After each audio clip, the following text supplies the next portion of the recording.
तो 2G कैसे? दूसरा क्वेश्चन हमारे पास ये था कि इसको 1 सेकंड में 1 मीटर पर सेकंड की स्पीड को अचीव करना है स्टार्टिंग फ्रॉम रेस्ट। लिख लेना, ठीक है ना, स्टार्टिंग फ्रॉम रेस्ट।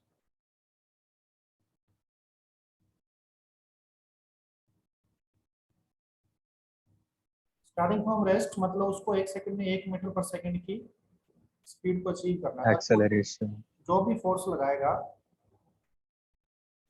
यार 2g/3 कैसे आएगी तो तुम देख लो ना, यहाँ से 800 में से 150 और 60 सर जी। 600 कितना हो गया, 150 और 600 तो साढ़े 2/3 होगा ना? 50 हो गया ना ये। अच्छा 2/3 होगा, जी नहीं होगा, जी को तो अपन इंक्लूड कर लिया। ठीक है भाई, अब समझे। 50/75 तो 25 50, जी को तो अपन इंक्लूड कर लिया ना यहाँ पे।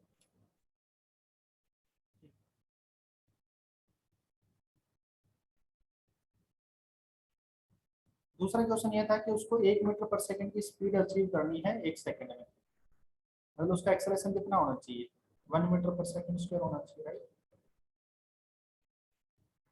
तो अब वो कितना फोर्स लगाए, अब जो भी फोर्स लगाएगा वही टेंशन होगी, अरे हाँ है ना।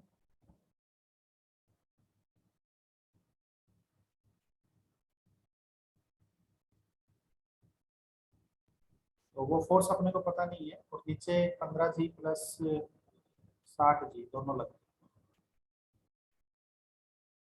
ठीक है बेटा, एक्सेलरेशन आ जाएगा हमारे पास 1 मीटर पर सेकंड स्क्वायर। तो 2t - 750 should be equal to 75 into 1, 825। तो t की वैल्यू आ जाएगी 825/2, उसे 412.5 न्यूटन फोर्स लगाना पड़ेगा, राइट।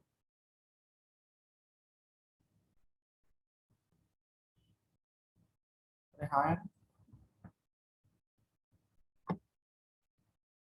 हाँ सर।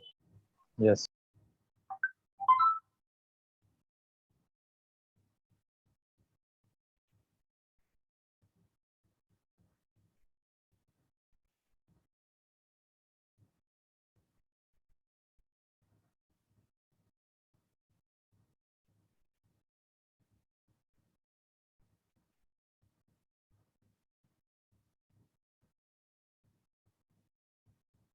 थर्ड वाला क्या है, थर्ड वाला आप खुद करो एक बार, थर्ड वाला खुद करो, थर्ड वाला पार्ट।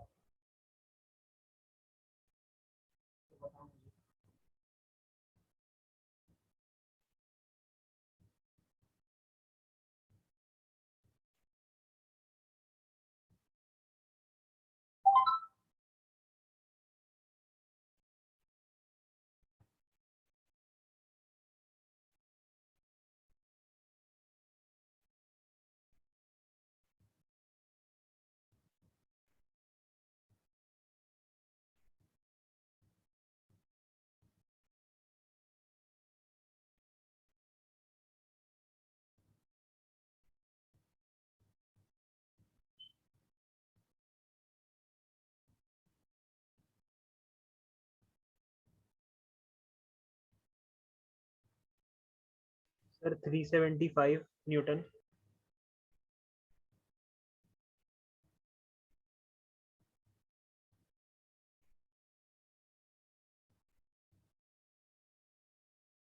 थ्री 75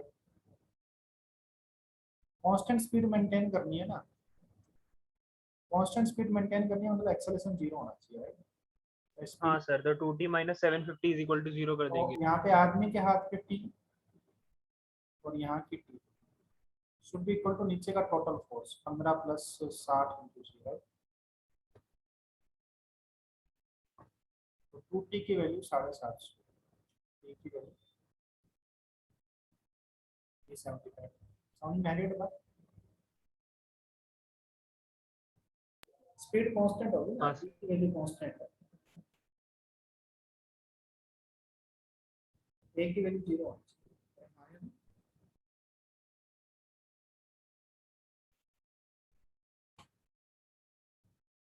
आगे चलो बेटा।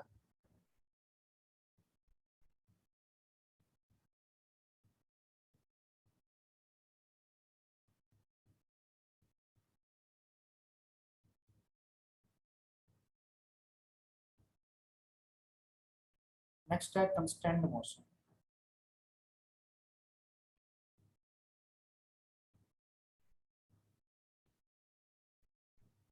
न्यूटन्स के लॉ पे अपन ने काफी सारी प्रैक्टिस कर ली, आई थिंक अब समझ में आ गया होगा सभी को। है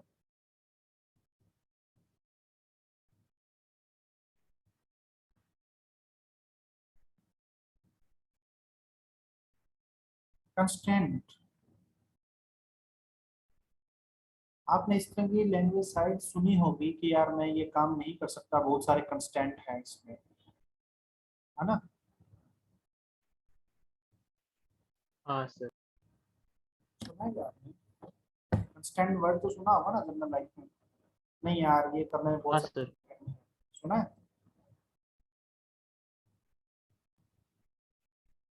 हाँ सर। मतलब क्या है? सर कोई रुकावट है, कोई दिक्कत है। रुकावट है, विवशता है, आप नहीं कर सकते हो वो, आप विवश हो, मजबूर हो, कोई रुकावट है, कोई दिक्कत है ना, वो नहीं करने में हो गया, है ना। हाँ सर। कंस्टेंट का मतलब होता है कि विवश होना या मजबूर होना, ठीक है ना। कंस्टेंट मोशन, ये किसी चीज को मजबूर किया जा रहा है वैसे चलने के लिए।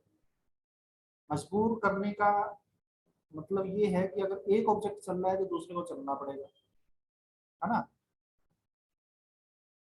समझ में आ गया? हाँ। जैसे कि दो ऑब्जेक्ट को अगर मैंने रस्सी से जोड़ दिया, रस्सी से जोड़ दिया या उनके बीच में कोई कनेक्शन कर दिया, जैसे इंजन चल रहा है तो पीछे कोचिज को चलना पड़ेगा, सही बात है मतलब। ट्रेन का अगर इंजन चल रहा है तो उसके कोचिज को चलना पड़ेगा, तो that that is a constant motion. Coaches के पास पावर नहीं है चलने की, उनको चलाया जा रहा है बाय इंजन, ठीक है ना, वो कंस्टेंट हो गया। अरे हाँ। और हाँ सर। कोचिज के अंदर जो चीजें अटैच है, जैसे कोई सीट अटैच है, ठीक है ना, कुछ दीवारें, कुछ खिड़कियां, वो सब उसके साथ अटैच्ड है ना, तो वो सब भी चलती है उसके साथ, बिकॉज वो उसके साथ अटैच्ड है, सही बात है मतलब, वो हमेशा उनके कांटेक्ट में है, तो वो भी क्या है, मजबूर है चलने के लिए, है ना। जैसे कोचेज की सीलिंग पे फैन लगा हुआ है, वो फैन भी तो ट्रेन के साथ साथ आगे चलता है ना, हाँ सर। क्योंकि वो अटैच्ड है वहाँ से।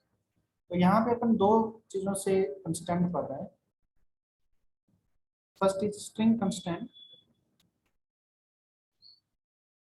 कि रस्सी से किसी को जोड़ रखा है, तो रस्सी की वजह से उनका मोशन हो रहा है। नेक्स्ट है हमारे पास वेज कंस्टेंट।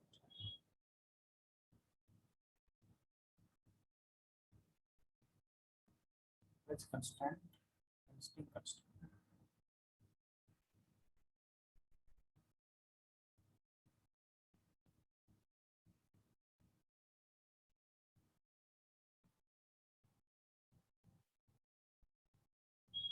स्ट्रिंग कंस्टेंट क्या है भाई,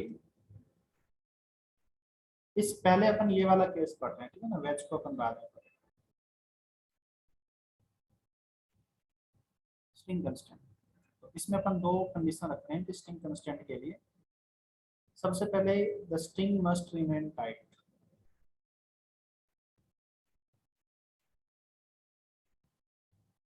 है ना, पहली बात ये string must be tight.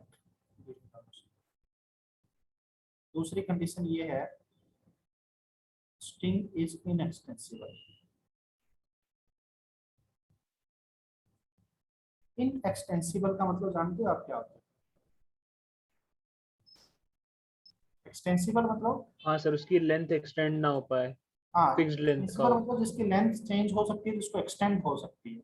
Inextensible मतलब जिसको खींचने से उसकी लेंथ चेंज नहीं होगी, वो टाइट हो सकती है लेकिन लेंथ चेंज नहीं हो सकती, कितना ही खींचो टूट जाएगी फाइनली, लेकिन लेंथ चेंज नहीं होगी, राइट। हाँ सर। तो ओवरऑल अपन क्या कहना चाह रहे हैं, रस्सी टाइट रहेगी, ये रस्सी है, ये रस्सी ढीली नहीं होगी, और ढीली कब होती है? जब इसके एंड ए और बी एक दूसरे के थोड़े से क्लोज आ जाते हैं। सही बात है मतलब, या तो ए क्लोज आ जाता है या बी क्लोज आ जाता है तो ढीली हो जाती है, राइट। और इनएक्सटेंसिबल का मतलब क्या है कि ये रस्सी, मतलब ये एंड जो है वो एक दूसरे से दूर नहीं जाएंगे, जो भी इनके बीच की लेंथ है वो वही रहेगी। अरे हाँ है ना, तो मतलब ये दोनों यस एंड एक दूसरे लेंथ के क्लोज भी चेंज नहीं नहीं आने होती। चाहिए। हाँ जी, सर कुछ नहीं। समझे क्या? ये अगर क्लोज आ गए ये तो रस्सी टाइट नहीं रहेगी, और अगर दूर चले गए तो रस्सी एक्सटेंसिबल हो जाएगी। सही बात है मतलब, यस मतलब हाँ ओवरऑल इन सर। दोनों बातों से हम ये कह सकते हैं कि length between two end of the string remains constant. सही बात है मतलब, हाँ सर, एक स्ट्रेट लाइन जैसे रहेगा वो। Yes sir. कि लेंथ भी स्ट्रेट लाइन ना हो, चलो रस्सी मुड़ भी गई, ये पुली के चारों ओर मुड़ भी गई, परंतु लेंथ वो है जो वही रहेगी। सही बात है मतलब, यहाँ से लेके यहाँ। हाँ सर। समझ में आ रही है बात? हाँ हाँ सर। तो length between two end of the string remains constant.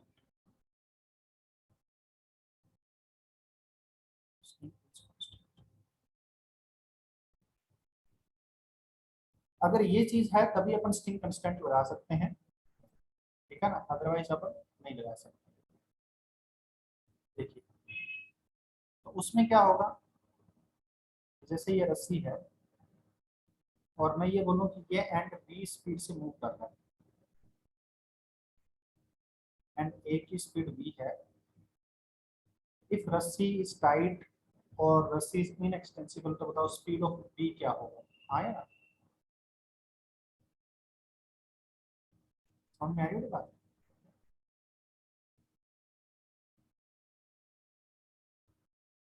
If दोनों कंडीशन फुलफिल हो रही है तो सही बात है मतलब, वरना तो ऐसा भी हो सकता है कि बी यहाँ पे रेस्ट पे रह जाए और रस्सी एक्सटेंड हो जाए। सही बात है मतलब, लेकिन ये बोला कि रस्सी yes inextensible, sir.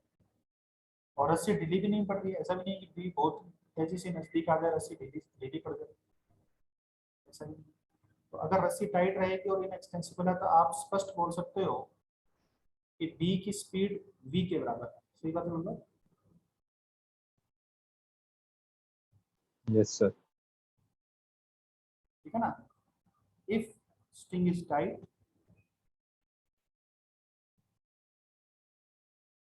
string is tight and inextensible। अरे हाँ यार,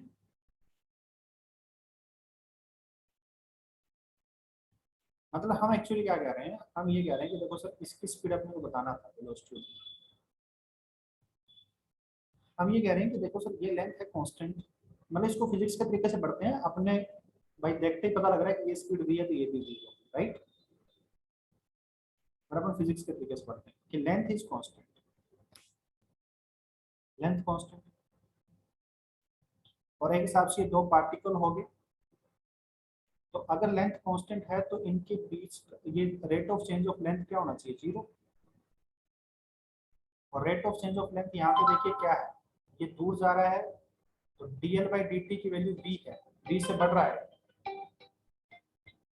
और नजदीक आ रहा है vb से तो vb से घट रहा है। तो ये rate of change, net rate of change है वो जीरो होना चाहिए, राइट।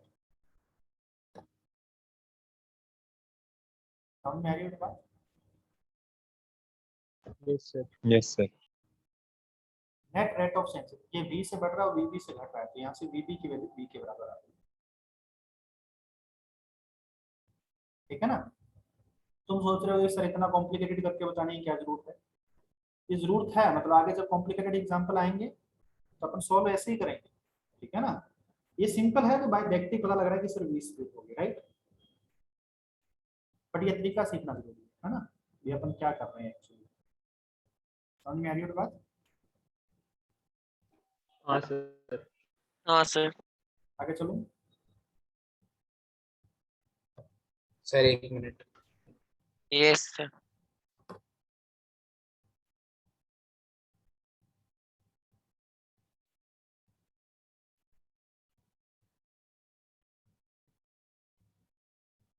Done sir. अब यहाँ पे तो रस्सी स्ट्रेट थी, तो अपन ने पूरी सिंगल लेंथ कंसीडर कर ली इसको। तो यहाँ पे पॉइंट डाल के लिख लो आप, if string bends around the pulley,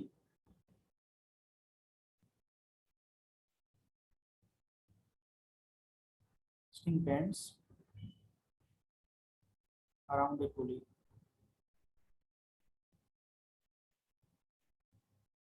then take the length of string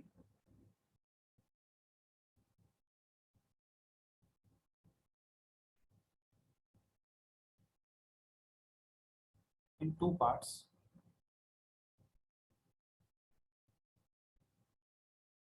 That is both side of,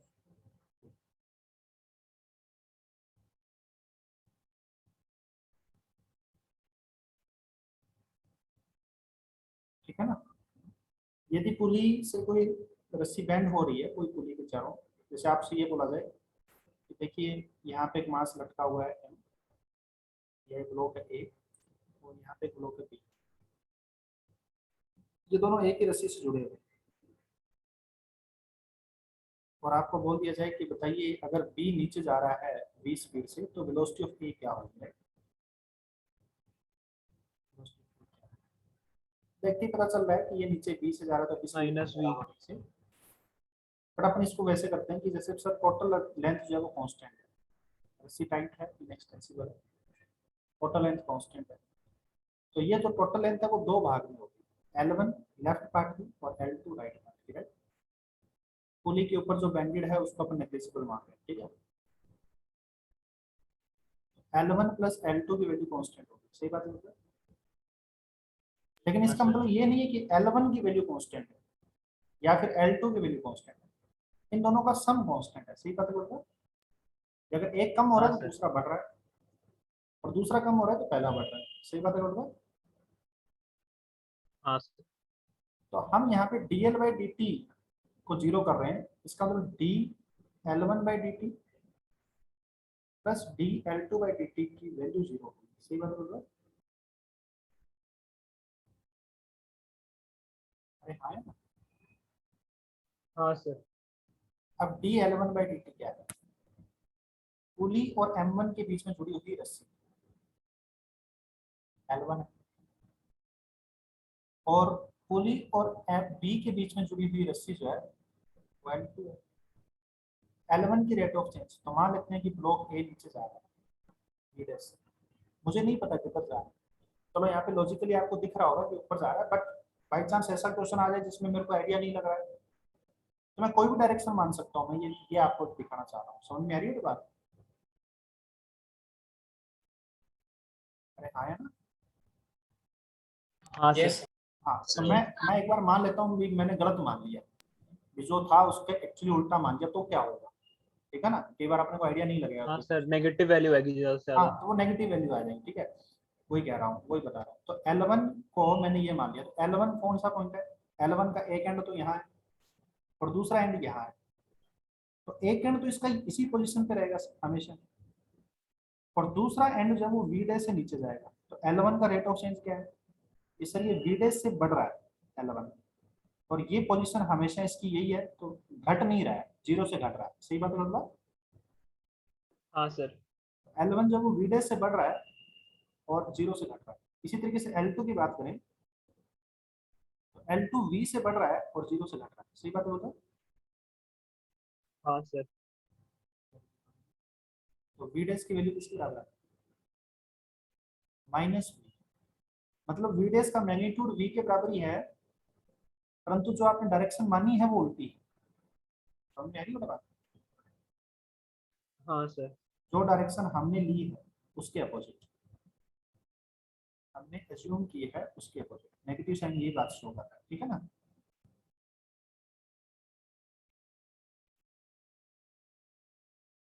उसके अपोजिट 20 स्पीड से जाएगा, उसके अपोजिट डायरेक्शन में एक्चुअल स्पीड है, समझ में आ रही बात। हाँ सर। मतलब ये जो है वो नीचे ना जाके ऊपर जाएगा 20 स्पीड से, राइट, समझ में आ रही बात। हाँ सर। ये शो करना चाहिए। एप्लीकेबल है किसी को?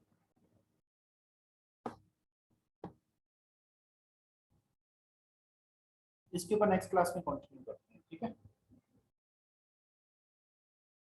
Okay sir,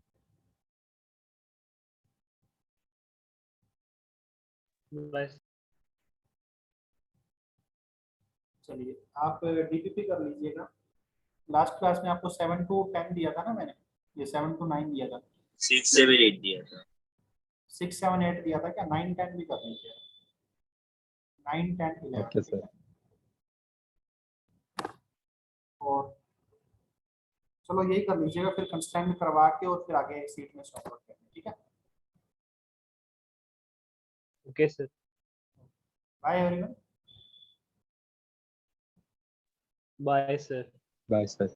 bye. Thanks. Thank you sir.